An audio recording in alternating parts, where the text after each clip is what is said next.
Hi, John Guandolo with Understanding the Threat. Great to be with you again for this weekly roundup, May 29th, 2020. And we can't do this roundup without talking about what's going on in Minneapolis.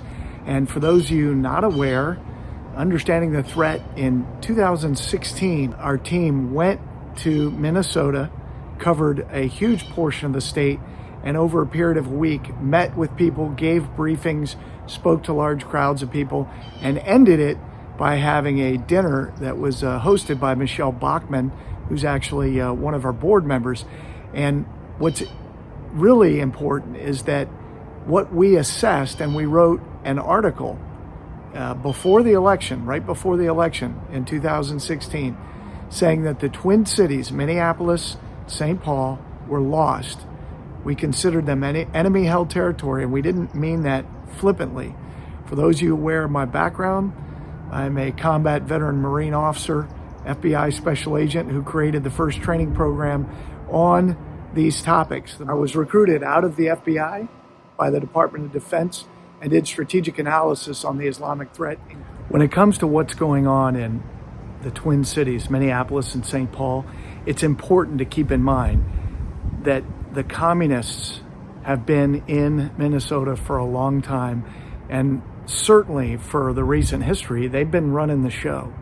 And now you've got, from governor down to the mayor of Minneapolis, communists and Marxists who are running the show, and they provide the gateway to the jihadis, and they have. They're the ones defending the jihadis. These are Communist Party, Democrat Socialists of America members.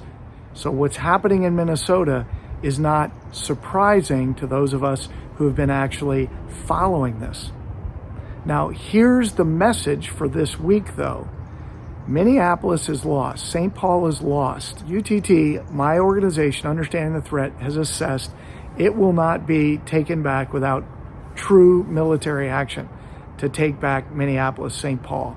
That's how embedded the communists and jihadis are there. But here's the point. This is going on, this growing network of communists and jihadis working in primarily urban areas, but also outlying areas and communities, is going on all over the country. This is going on in Houston, Texas. Is arguably as bad as Minnesota. It just hasn't blossomed yet. Charlotte, North Carolina, Nashville, Tennessee, Tampa, Florida, San Diego, California, although not as bad there. And even in small areas like Wichita, Kansas, Fairfax, Virginia, not such a small area anymore. You've got heavy Marxist and jihadi activity. The reason that Understanding the Threat does what it does, we exist to either allow you to commission us to fight for you in these areas, or we have the education, training, and consulting to actually empower you to do the fighting and leading in your community. And I encourage you, go to understandingthethreat.com, sign up for our newsletter at understandingthethreat.com. It plugs you into everything, our radio shows, all of that. Certainly follow us on Parler at UTT. Go to our YouTube channel, Understanding the Threat. But most of all, Understanding the Threat is your source to help you take the fight to the enemy and put freedom back on the offensive where it belongs. Join us, and God bless you, Patriots.